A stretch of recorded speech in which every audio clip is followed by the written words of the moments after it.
ஓம் யோ பிரம்மாணம் விததாதி பூர்வம் யோ வை வேதாஹும் ச பிருஹணோதி தஸ்மை தம்ஹ தேவமாத்ம புத்தி பிரகாசம் முமுக்ஷுர்வை சரணமகம் பிரபத்யே.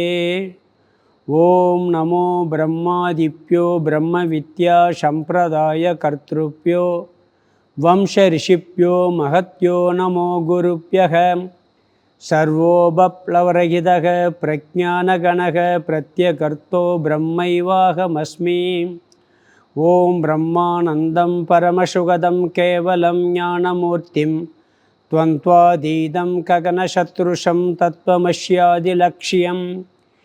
ஏகம் நித்யம் விமலமஜலம் சர்வதி சாட்சிபூதம் பாவாதீதம் திரிகுணரகிதம் சத்குரும் தம் நமாமி. குருர் பிரம்மா குருர் விஷ்ணு குருர் தேவோ மகேஸ்வரக குருரேவ பரம் பிரம்ம தஸ்மை ஸ்ரீ குரவே நமக.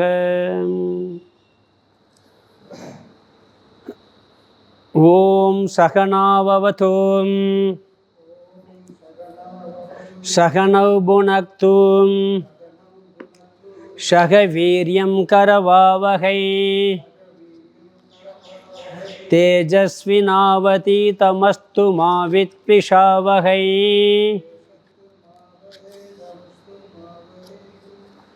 ஓம் சாந்தி சாந்தி சாந்தி.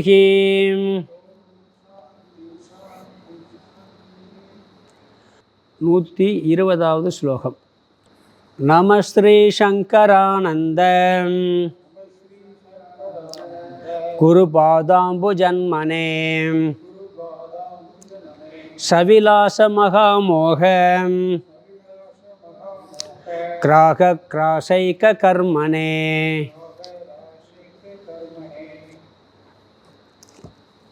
ஸ்லோகம் 120. ஏவமன்யே ஸ்வஸ்வபக்ஷாபீம் மானே நான்யதான்யதாம் மந்த்ரார்த்தவாத கல்பாதீம் நாஸ்ரித்ய பிரதிபேதிரே. பஞ்சதசி 6வது அத்தியாயம். 6வது அத்தியாயத்தில் நாம் 120 ஸ்லோகம் பார்த்து முடிச்சிருக்கோம். முதல்ல சித்திர உதாரணத்தை வச்சு தத்துவங்கள்லாம் விளக்கப்பட்டது. பிறகு ஆகாச உதாரணம். அதன் பிறகு ஜீவ விசாரம் பண்ணார். ஜீவன்னா என்ன அப்படிங்கிற விஷயத்தை சொல்லிவிட்டு பிறகு ஜீவ விஷயத்தில் இருக்கக்கூடிய குழப்பங்கள் என்ன, எதெல்லாம் ஜீவன்னு சொல்கிறோம். இந்த உடம்பை ஜீவன்கிறது, மனசை ஜீவன்கிறது, இப்படி ஒவ்வொரு விஷயமாக வந்தது. இப்படி ஜீவ விஷயத்தை பற்றிய குழப்பங்கள் எல்லாம் வந்து முடித்த பிறகு ஈஸ்வர விஷயங்கள் என்னென்ன கருத்துக்கள்லாம் வருது அப்படிங்கிற விஷயத்தை பார்த்தோம். கடவுள் ஈஸ்வரன்னா சிவன்கிற அர்த்தம் கிடையாது. ஈஸ்வரன்கிறது எல்லாவற்றுக்கும் மேலான கடவுள் தத்துவம்னு பேர். சாஸ்திரத்தில் ஈஸ்வரன் சொல்லியாச்சுன்னா சிவன்கிற அர்த்தம் வராது. சிவன்னா சிவகன் வரும். ஈஸ்வரன் சொன்னால் விஷ்ணுவுக்கும் சிவன் ஈஸ்வரன் பேர், விநாயகருக்கும் ஈஸ்வரன் பேர். நானே ஈஸ்வரனாக இருக்கேன்னு கீதையில் சொல்வார். அதை முதல்ல வேதாந்தத்தில் புரிஞ்சுக்கிறணும். அப்போ ஈஸ்வர தத்துவத்தில் என்ன சொன்னார்னு சொன்னீங்கன்னா, இதில் நம்ம நிறைய பார்த்தோம். யோக மத கருத்து ஃபஸ்ட்டு வந்தது. பிறகு யோக மதவாதிகள் கடவுள் தத்துவம் ஈஸ்வரன்னா என்ன அப்படின்னு சொல்கிறாரு, என்னன்னு பார்த்தோம். அதற்கடுத்து தர்க்க மதவாதி வந்தார்.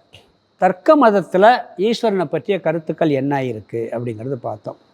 அந்த யோக மதத்தில் அந்தர்யாமி அப்படிங்கிறது முக்கியமான கருத்து.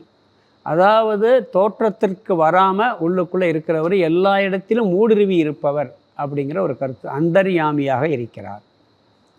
ஜீவனுக்கு வேறானவர், ஜீவன் கிடையாதவர். ஈஸ்வரனும் ஜீவனும் ஒன்று கிடையாது, ஜீவனுக்கு மேலானவர். இதெல்லாம் பார்த்தோம். பிறகு தர்க்க மதம், அதில் வந்து யோக மத கருத்து தவறுன்னு சொல்லிட்டு இச்சாசக்தி, கிரியாசக்தி, ஞானசக்தி உடையவர் ஈஸ்வரன் கருத்து முக்கியமாக வந்து தர்க்க மதத்தில். அதற்கு அடுத்த மதம் ஹிரண்ய கர்ப்ப மதம். சூக்ஷ்ம சரீர அபிமானின்னு பேர். அதாவது சமஷ்டி சூக்ஷ்ம சரீரம் இருக்குது, இதெல்லாம் ஸ்தூல பூதம். சமஷ்டி சூக்ஷ்ம பஞ்சபூதம் இருக்குது, எல்லாருக்கும் சூக்ஷ்ம சரீரம் இருக்குது.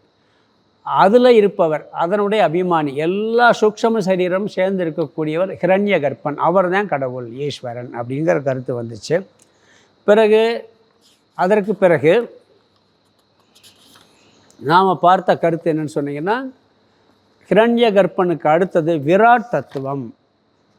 விராட் தத்துவம் வந்தது. விராட்னா என்னென்னா ஸ்தூல இந்த பஞ்சபூதங்கள், ஸ்தூல பஞ்சபூதம் எல்லாமே கடவுள்.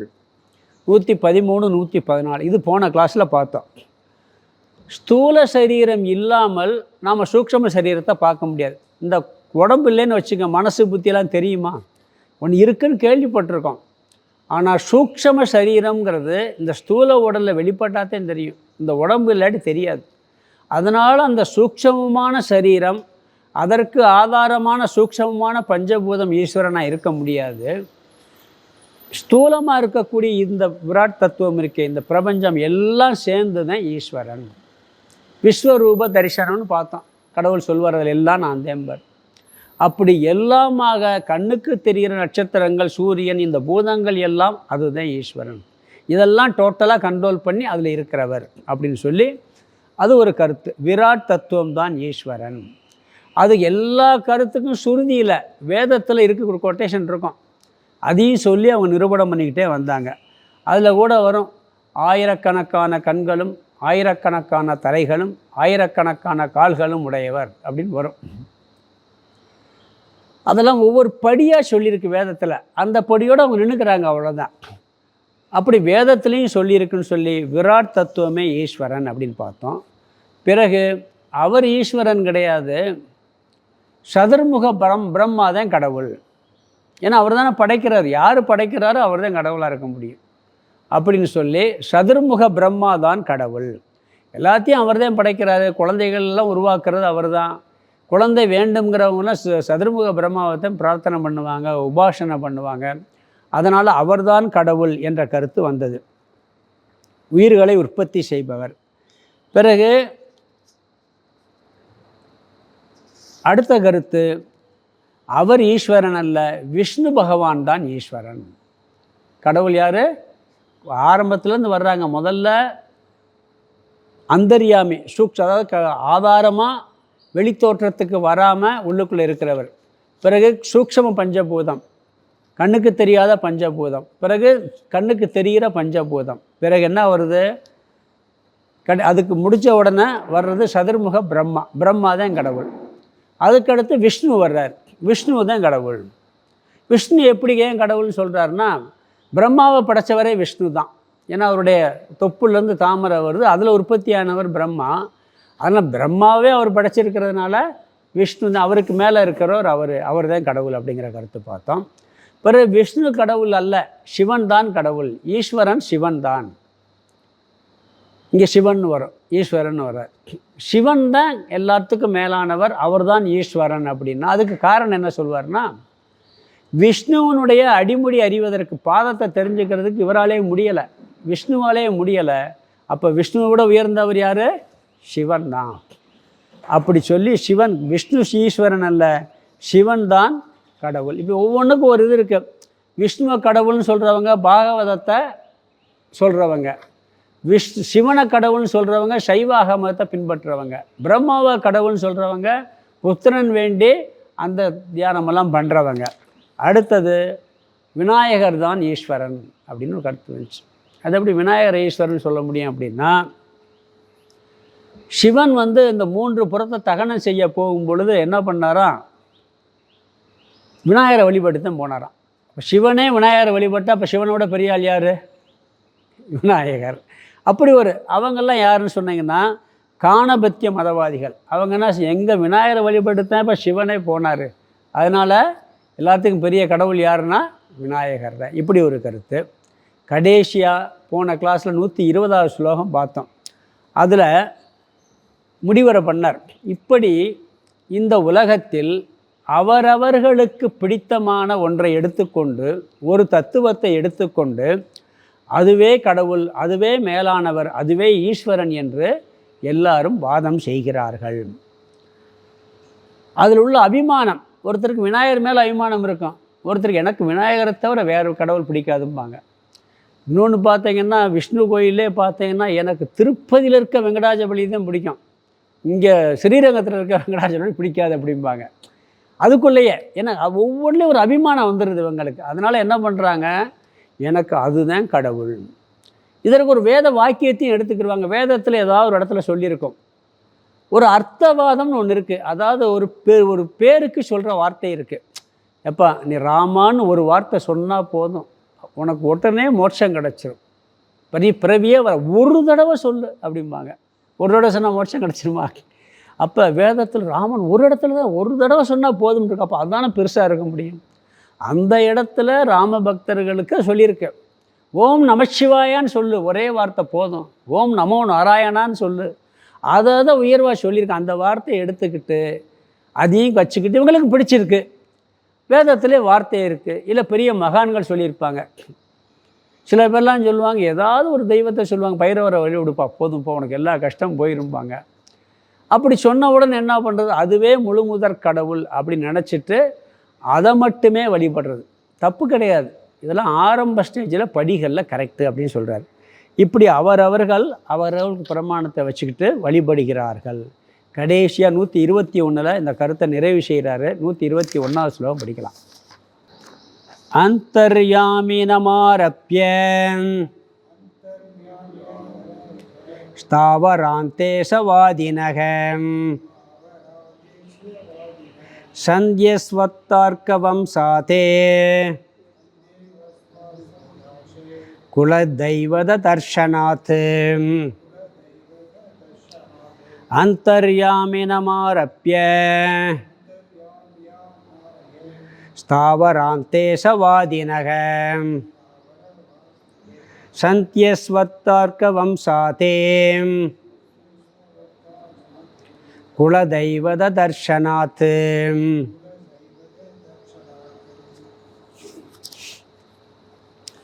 இந்த ஈஸ்வர தத்துவத்தினுடைய வாதத்தை இந்த ஸ்லோகத்தோடு அவர் நிறைவு பண்ணுறார். இங்கே என்ன சொல்கிறாருன்னா, எதில் ஆரம்பித்தோம் எதில் முடிக்கிறோம். கடவுள், ஈஸ்வரன், பகவான், மேலானவர், அந்தர்யாமின்னு முதல்ல ஆரம்பித்தார்.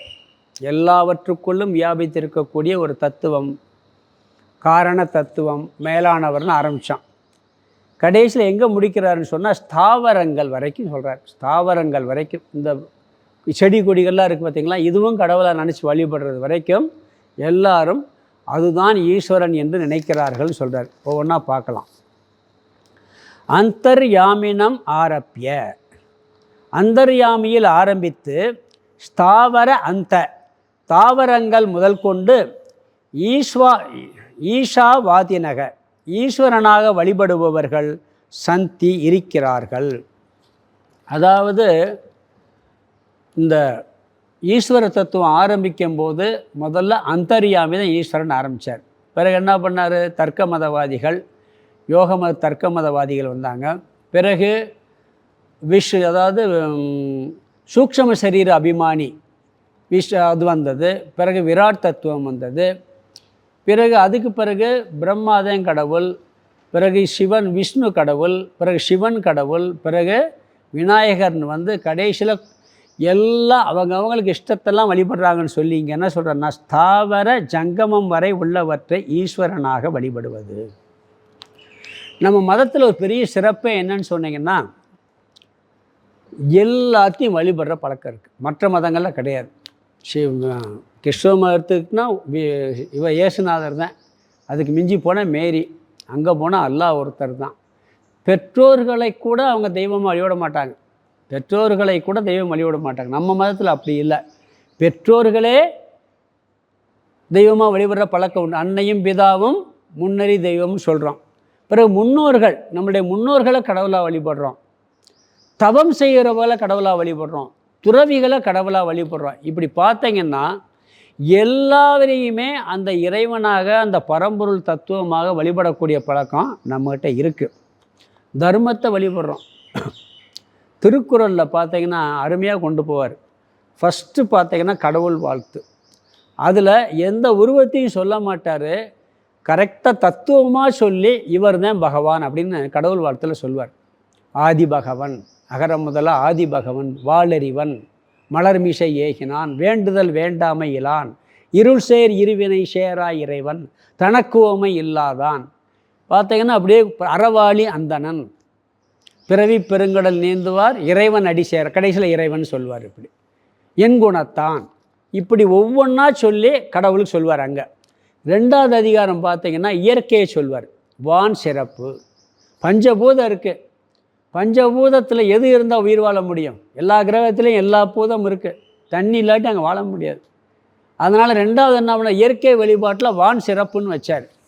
3வது தவ வலிமை உடைய துறவிகள், நீத்தார் பெருமைன்னு சொல்லி துறவிகள் கடவுளுக்கு சமம்னு சொல்லி வேதத்தில் சொல்லப்பட்டிருக்கு.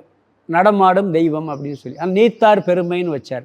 4வது தர்மமே கடவுள் தான்ட்டார், அரண் வலியுறுத்தல். இதெல்லாம் பாயிரம்னு சொல்லி வச்சுட்டு இந்த 4 வழிபாட்டுக்கு பிறகு நீ இல்லறத்தை ஆரம்பி. இல்லறவியல், பிறகு துறவரவியல், பிறகு ஊழியல், பிறகு பொருட்பால் போவார். அங்கே அரசியலுக்கு போயிடுவார். அங்கே அழகாக பார்த்தீங்கன்னா நல்ல வள்ளுவர் ஆராய்ச்சி பண்ண அந்த வழிபாடுகளை முறையாக கொண்டு போகிறார் அவர். அப்படி கொண்டு போய் அவர் பண்ணுறார். அதே மாதிரி இங்கே என்ன சொல்கிறாருன்னா, எல்லா வழிபாடுகளையும் சொல்லி ஒவ்வொரு உருவத்திலையும் ஒவ்வொருவரும் கடவுளை வழிபடுகிறார்கள். பிறகு நம்மளே பார்க்குறோம், திருவண்ணாமலையை மலையவே சிவனாக நினச்சி வழிபடுறோம். அங்கே இருக்க அக்னியே சிவனாக வழிபடுறோம். கைலாசத்தில் அந்த மலையே நம்மளுக்கு கடவுள். அமர்நாத்தில் அந்த பனி லிங்கமே கடவுள் இருக்கா இல்லையா? இப்படி இத்தனை விதத்திலையும் நாம் ஈஸ்வரனை வழிபட்டு கடைசியில் என்ன சொல்கிறான்னு சொன்னால், அஸ்வத்த அர்க்க வம்சாதே அரசமரம் எடுக்கஞ்செடி மூங்கில் முதலவைகளும்ங்கிறார். அரச மரத்தை வழிபடுறோமா இல்லையா? அதுவும் அரசமரம் வேப்பமரம் சேர்ந்து வந்தால் அங்கே ஒரு விநாயகரை வச்சு வழிபடுவோம். 2மே மருத்துவ குணம் உடையது. அதை சுற்றி சுற்றி வரும்போது நல்ல ஆக்சிஜன் கிடைக்குமா? ஒரு அரச மரம் இருந்தால் ஒரு 1 கிலோமீட்டருக்கு ஆக்சிஜன், நல்ல ஆக்சிஜன் கிடைக்குமா சொல்கிறாங்க.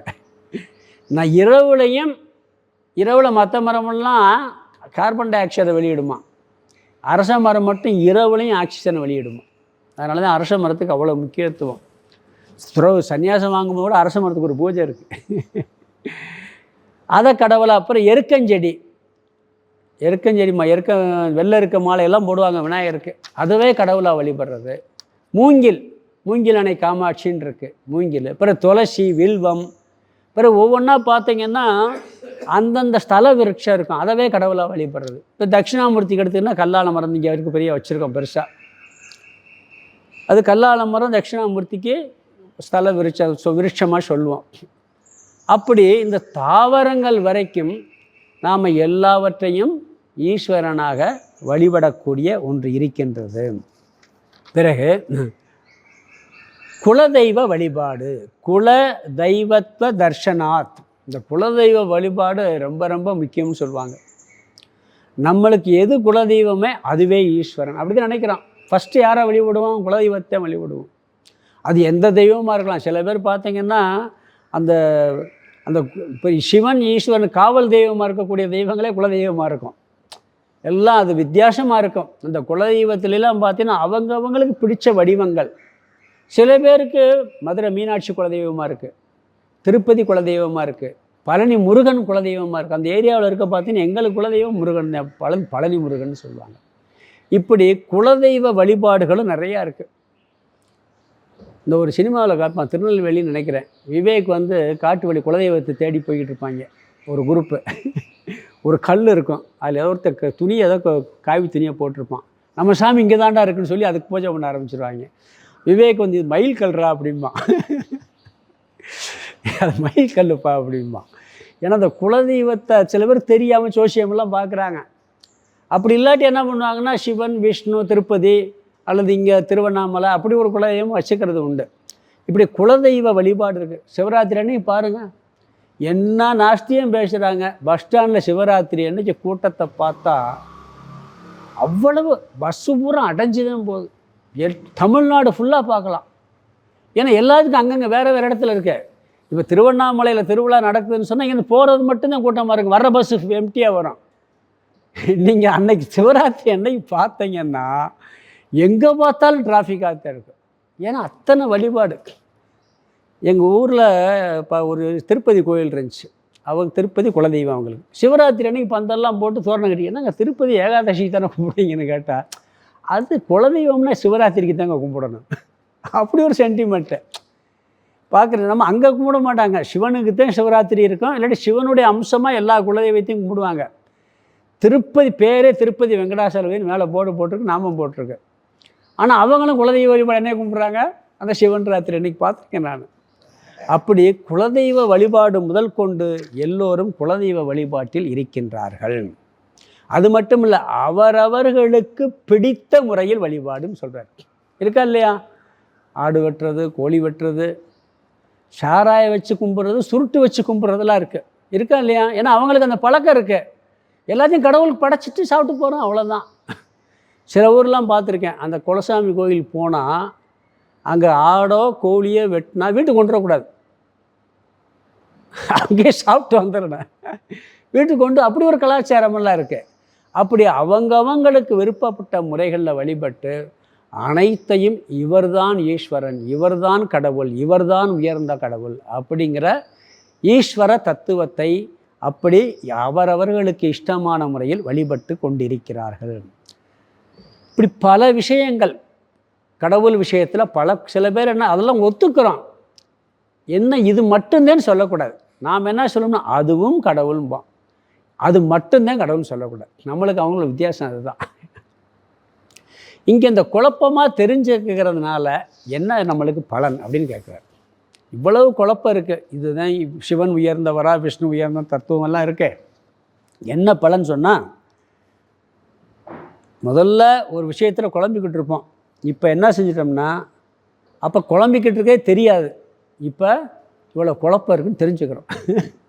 தெரிஞ்சுக்கிறதுனால தெளிவான விஷயத்தை நாம் புரிய ஆரம்பிப்போம், அதற்காக முயற்சி பண்ணோம். புரிஞ்சுக்கிட்டாச்சுன்னா இந்த குழப்பம் தவறுங்கிறது தவறு இல்லைன்னு சொல்லிடுவோம், பின்னாடி வரப்போகுது.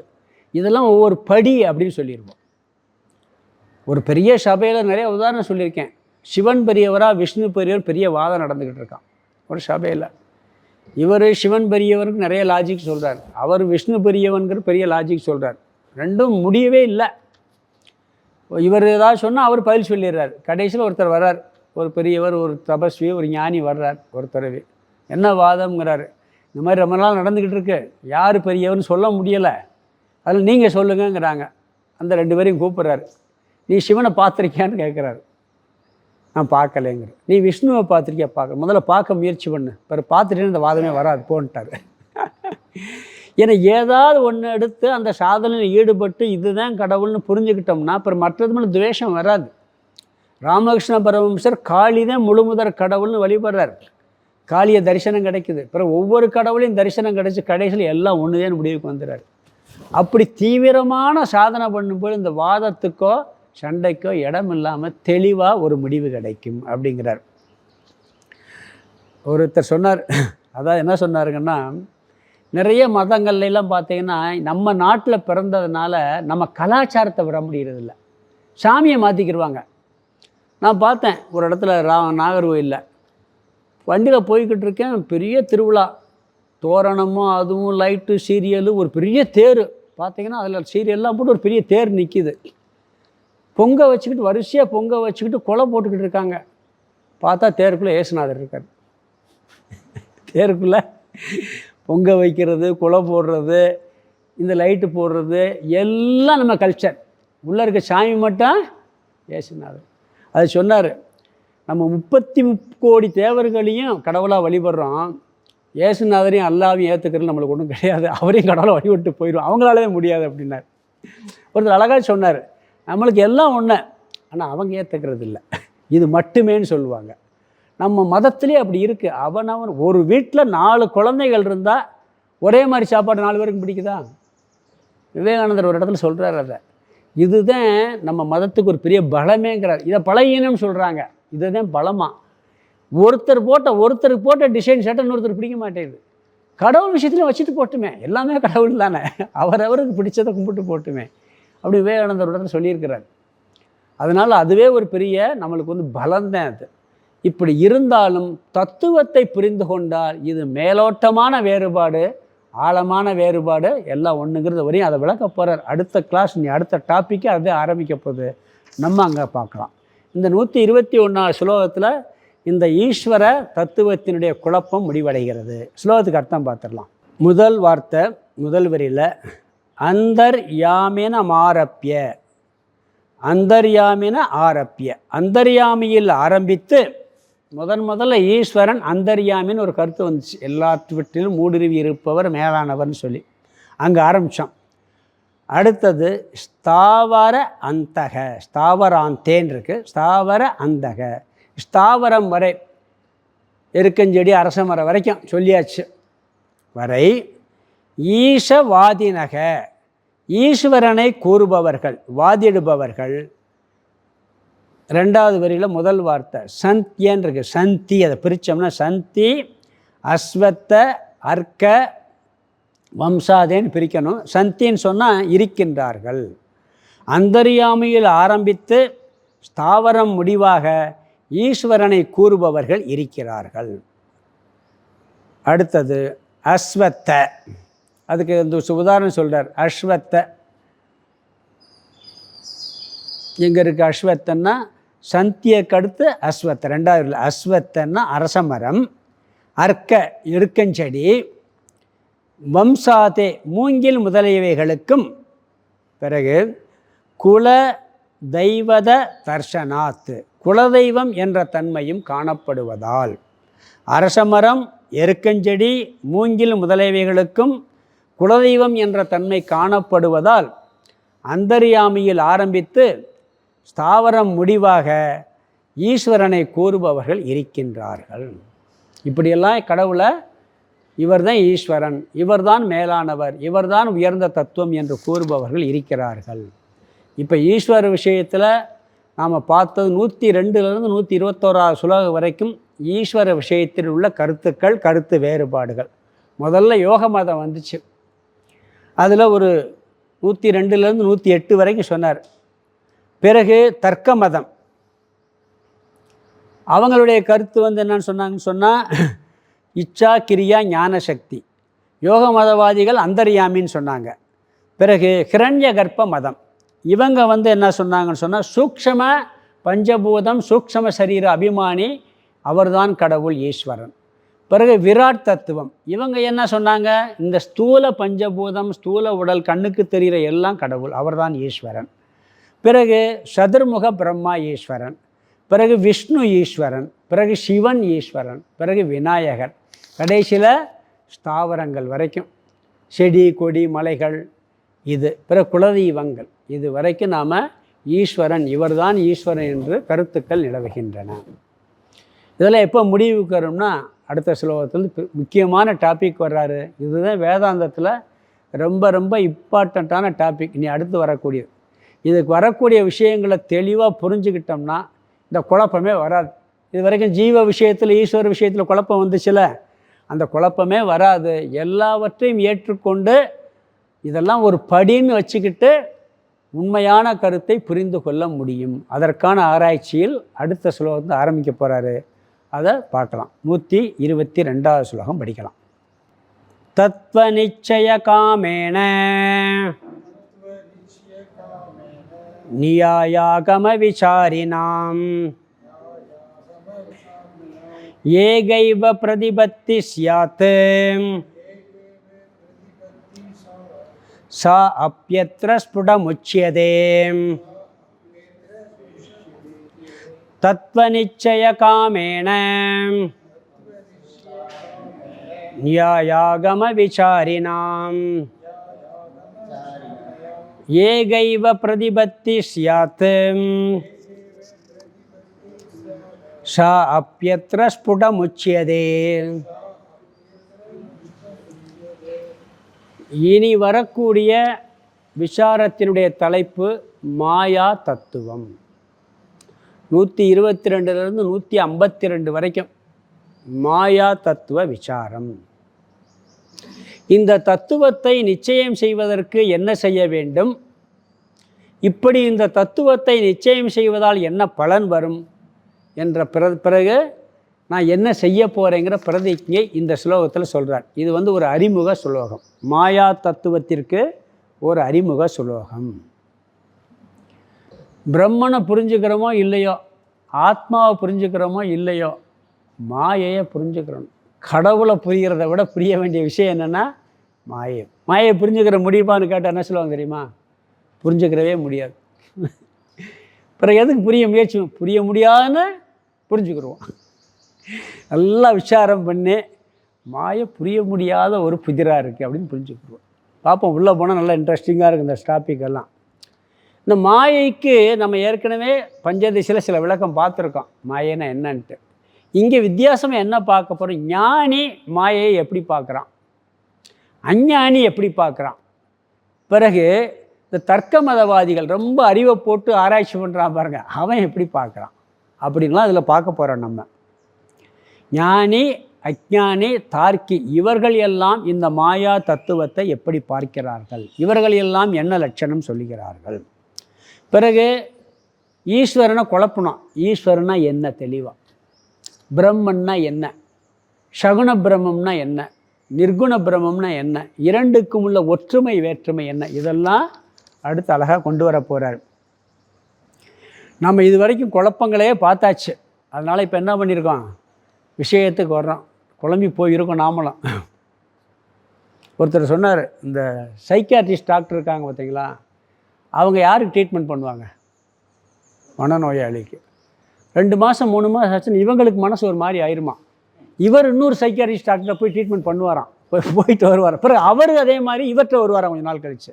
இது ஒரு மெத்தடுன்னு சொன்னாங்க. ஒரு டாக்டர் சொன்னார் எனக்கு அங்கே இதில் ஈரோட்டில் ஒரு டாக்டர் சொன்னார். அவர் ஒரு சைக்கியாட்ரிஸ்ட் டாக்டர். அவர் சொல்கிறார், இப்படி நாங்கள் பண்ணி அப்படியே எங்கள் மைண்டே ஒரு மாதிரி ஆயிரும். பிறகு நாங்கள் ஒரு சைக்கியாட்ரிஸ்ட் டாக்டர்கிட்ட போவோம், பிறகு அவர் சரி பண்ணி விடுவார், பிறகு எங்களுக்கு இப்படி வருவோம். இப்படி கூட ஒரு சிஸ்டம் இருக்குதுன்னு சொன்னார். அது மாதிரி இது வரைக்கும் நல்லா ஜீவ விஷயத்தில் ஈஸ்வரை வச்சு குழப்பிட்டார் நம்மளை போட்டு. என்னென்ன குழப்பம்லாம் இருக்குன்னு குழப்பி உட்காந்துருக்கோம். இப்போ தெளிவாக அந்த குழப்பத்துலேருந்து இன்னொரு சைக்கியாட்ரிஸ்ட் டாக்டர் வித்யாரண்யரே வர்றார், வந்து சொல்ல போகிறாரு. சொல்லி இதெல்லாம் தெளிவுபடுத்த போகிறார். எல்லா குழப்பவாதிகளும் சும்மா குழப்புறதில்லை, வேதத்தை மையமாக வச்சுக்கிட்டு வேதத்தில் சொல்லியிருப்பார் அப்படிங்கிறது. இப்போயே சொல்கிறாங்களே நாஸ்திகவாதிகள் மகாபாரதத்தில் இப்படி சொல்லியிருக்கும்பார், அந்த ஒரு வரியை மட்டும் எடுத்துக்குவார். அதுக்கு முன்னாடி இருக்க கதை பின்னாடி இருக்க கதையை விட்டுருவாங்க.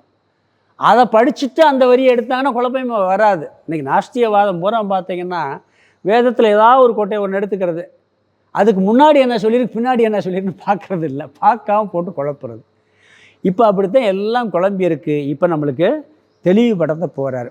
நம்மளுக்கே என்ன வரும் தெரியுமா, இந்த வேதாந்தத்துக்குள்ளே வந்த பெரிய பிரச்சனை தெரியுமா, பல கருத்து கேட்டிருப்போம். கேட்டுட்டு கொஞ்சம் குழப்பம் வரும். நான் புரிஞ்சுக்கிட்ட சரியா தப்பா ஒரு சந்தேகம் நம்மளே எரியாமல் வரும். நான் புரிஞ்சுக்கிட்டது சரியா தப்பா, உண்மையிலே புரிஞ்சுக்கிட்டேன்னா புரிஞ்ச மாதிரி நினச்சிக்கிட்டு இருக்கேனா, இப்படி ஒரு கருத்து. உண்மையிலே நான் புரிஞ்சுக்கிட்டேன்னா அதில் புரிஞ்ச மாதிரியே நினச்சிக்கிட்டு இருக்கேனா, இப்படியெல்லாம் நம்மளுக்கு குழப்பம் வரும். அது மட்டும் இல்லை, ஒரு கருத்தை போய் கேட்போம், ஒருத்தர்கிட்ட போய் கிளாஸ் கேட்போம், அன்றைக்கி ரொம்ப கிளாரிட்டியாக இருக்கும். அப்போ என்ன சொல்லுவோம் தெரியுமா, அப்பா இப்போத்தான் எனக்கு தெளிவாக இருக்குது, இது வரைக்கும் கேட்டதெல்லாம் எனக்கு குழப்பமாகவே எரிஞ்சுமா. பிறகு கொஞ்ச நாள் கழிச்சு இன்னொருத்தட்ட கேட்பான், அப்போ இதே வார்த்தையை சொல்லுவேன், இப்போத்தான் எனக்கு தெளிவாக இருக்குது மாதிரி தெரியும். ஒவ்வொரு இடம் கேட்கும் போது எனக்கு இப்போத்தான் தெளிவாயிருக்கு, இப்போத்தான் தெளிவாயிருக்கு. இது எங்கே ஃபுல் ஸ்டாப் வைக்கிறது? ஃபுல் ஸ்டாப் ஒரு இடத்துல ஆகும். ஒரே இடத்துல போய் இனிமேல் இதில் எனக்கு குழப்பமே இல்லை, இனிமேல் கேட்க வேண்டிய அவசியமும் இல்லை. இப்போ கேட்பார், பிரம்மத்தை புரிந்து கொண்டாயா? அவன் சொல்லுவான் பதில், புரியவில்லை, புரிய வேண்டிய அவசியம் இல்லைம்மா. இது எப்படி வரும்? புரியவில்லை, புரிய வேண்டிய அவசியம். ஏன்னா விஷயமாக புரிய முடியாது. இவர் புரியலைன்னா அடுத்து பாட ஆரம்பிச்சுடுவார் இவர். அவன் அடுத்த வார்த்தை என்ன, இங்கே புரிய வேண்டிய அவசியமே இல்லைன்றான். அதிலே சூட்சமாக பதில் சொல்லுவான். அது மாதிரி ஒரு புல் ஸ்டாப் வரும் அந்த இடத்துல. அது எங்கே எப்பொழுது முடிவுக்கு வரும்னு சொன்னால், இதை இங்கே தான் தெளிவாக சொல்லி அந்த புல் ஸ்டாப் வைக்க போகிறார். இந்த மாதிரி புரிஞ்சுக்கிட்டேன்னா உனக்கு கேள்வியே வராது, குழப்பமும் வராது. அதை எப்படி புரியணும்னு சொல்கிறார். எதை புரிந்து கொண்டால் சரியான அறிவாகவும் சரியாக புரிந்ததாகுமோ அதை நான் சொல்லப் போகிறேன்கிறார்.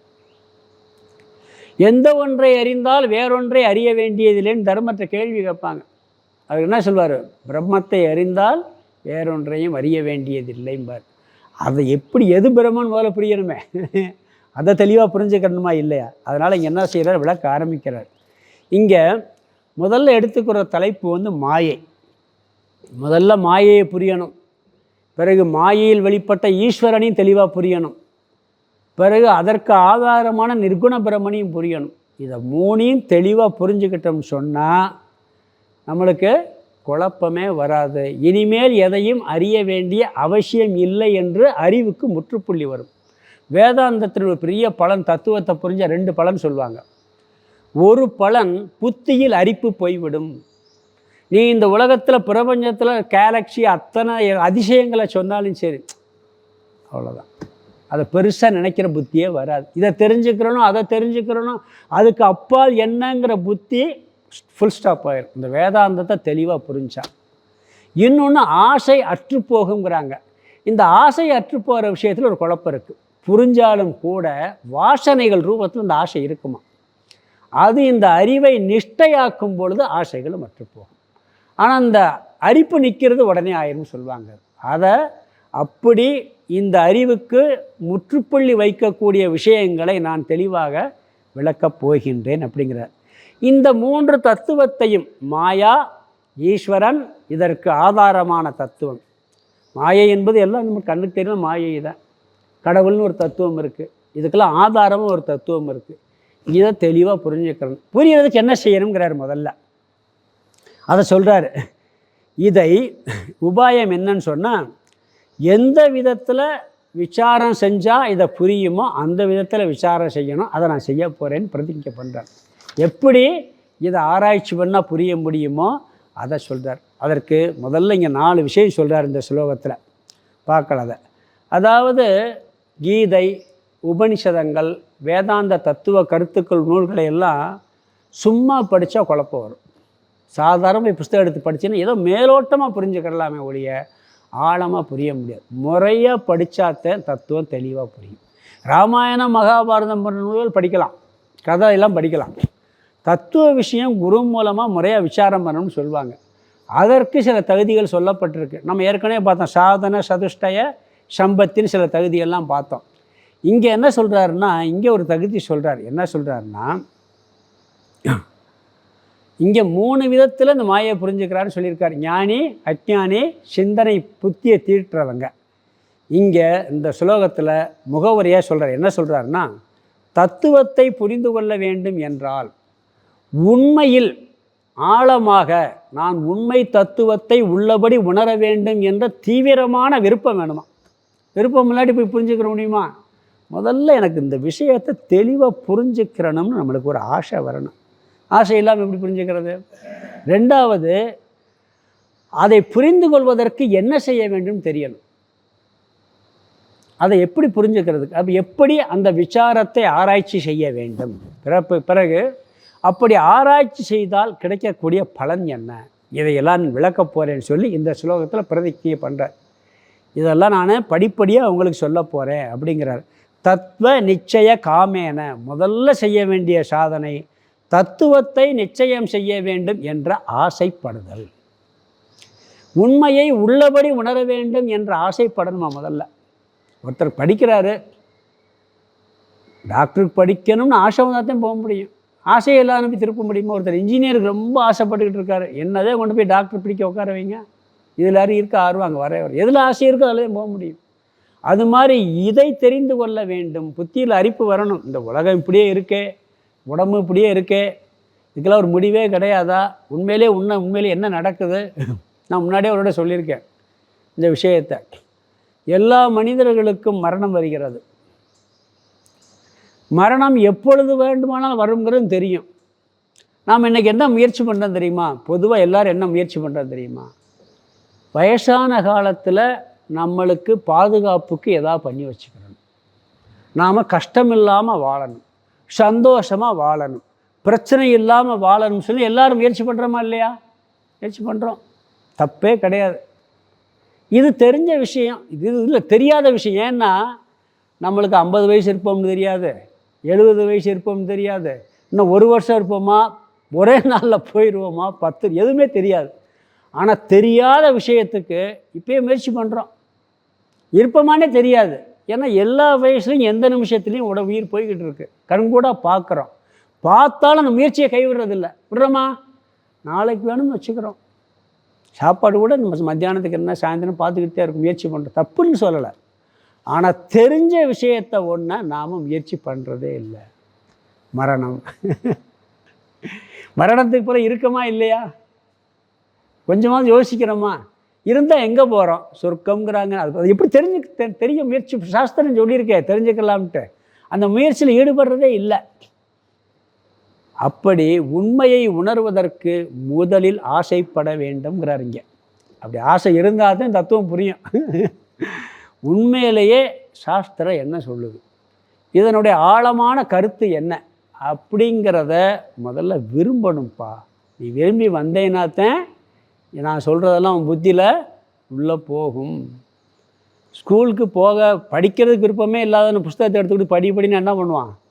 அப்படியே பார்த்துக்கிட்டே உட்காந்துருப்பான் பையன். நீங்கள் அப்பா என்ன பண்ணுவீங்க? நல்லா படிச்சுக்கிட்டே நினைப்பீங்க. இப்படியே பார்த்து அது போனோன்னு இப்படி திரும்பி பார்த்துருவான். அது வரைக்கும் புஸ்தகத்தை பார்த்துக்கிட்டே இருப்பான். ஆர்வம் இருந்தால் தானே படிக்க முடியும். அதனால் முதலில் உனக்கு ஆர்வம் வேண்டும் அப்படிங்கிற கருத்தை முதல்ல சொல்கிறார். ரெண்டாவது, சில பேர் பார்த்தீங்கன்னா கீதை எதுக்கு படிக்கிறீங்க அப்படின்னு கேட்பாங்க. எல்லோரும் போகிறாங்க, நானும் போகிறேன். கீதை எதுக்கு படிக்க? எல்லோரும் போகிறாங்க. இன்னொன்று, கீதை கிளாஸுக்கு போகிறேன் அப்படின்னு சொன்னால் பெருமையாக இருக்கும். ஐஏஎஸ் படித்தா பெருமைன்னு சொல்கிற மாதிரி சில பேருக்கு அது ஒரு இது இருக்குது. சில பேர் நினைக்கிறாங்க நான் ரெகுலராக கீதை கிளாஸ் போகிறேன் தெரியுமான்னு பெருமையாக சொல்கிறது. அதுக்காக போகிறது, அதுக்காக படிக்கக்கூடாது. உண்மையை தெரிஞ்சுக்கிறணுன்னு படிக்கணும்.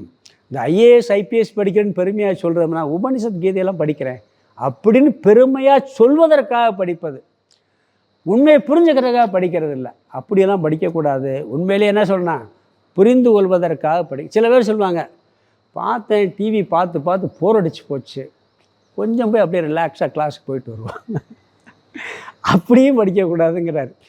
அப்படியும் வரக்கூடாது. என்ன பண்ணணும்னா உண்மையை புரிந்து கொள்வதற்காக வர வேண்டும். சில பேர் எதுக்கு வருவாங்க தெரியுமா கிளாஸுக்கு? நிறையா பேர்கிட்ட நான் கிளாஸ் கேட்டிருக்கேன், இவர் என்ன சொல்கிறாருன்னு பார்ப்போம். இன்னொன்று, இவர் சரியாக சொல்கிறாரா தப்பாக சொல்கிறாரா, ஏன்னா அவர் பெரிய ஞானி மாதிரி. இப்படியும் சில பேர் வர்றது உண்டு. அந்த அவர் சொன்னது ஒரு மாதிரியாக இருக்குது, இவர் சொன்னது ஒரு மாதிரியாக இருக்குது. அது கூட தப்பு இல்லை. ஏன்னா ஒரு குழப்பம் இருக்குது. இப்போ சாமி அவர் அப்படி சொன்னார், நீங்கள் இப்படி சொல்கிறீங்க, எது கரெக்ட் அப்படின்னு கேட்கலாம். இன்னொன்று எப்படின்னா, இவர் சரியாக சொல்கிறாரான்னு பார்ப்போம், அதுக்கு கேட்குறது.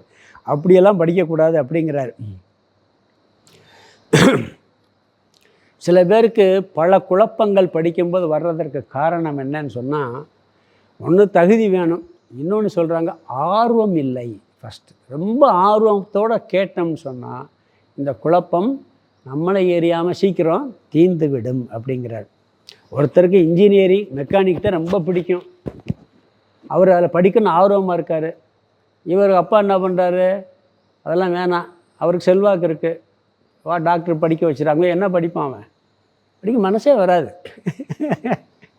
எங்கே ஆர்வம் இருக்கோ அங்கே. அது மாதிரி உண்மையை புரிந்து கொள்ள வேண்டும் என்ற ஆர்வம் முதலில் இருந்தால் மட்டுமே இதற்கு ஃபஸ்ட்டு தகுதின்னு சொல்கிறார். முமுட்சுவாக இருந்து படிக்க வேண்டும். அடுத்து அதை எப்படி படிக்கணுங்கிறத அடுத்த வரியில் சொல்கிறாரு. அதை நம்ம அடுத்த இடைவேளை பிறகு பார்க்கலாம். ஓம் பூர்ணமத பூர்ணமிதம் பூர்ணாத் பூர்ணமுதச்யதே பூர்ணஸ்ய பூர்ணமாதாய பூர்ணமேவாவசிஷ்யதே. ஓம் சாந்தி சாந்தி சாந்தி. ஹரி ஓம்.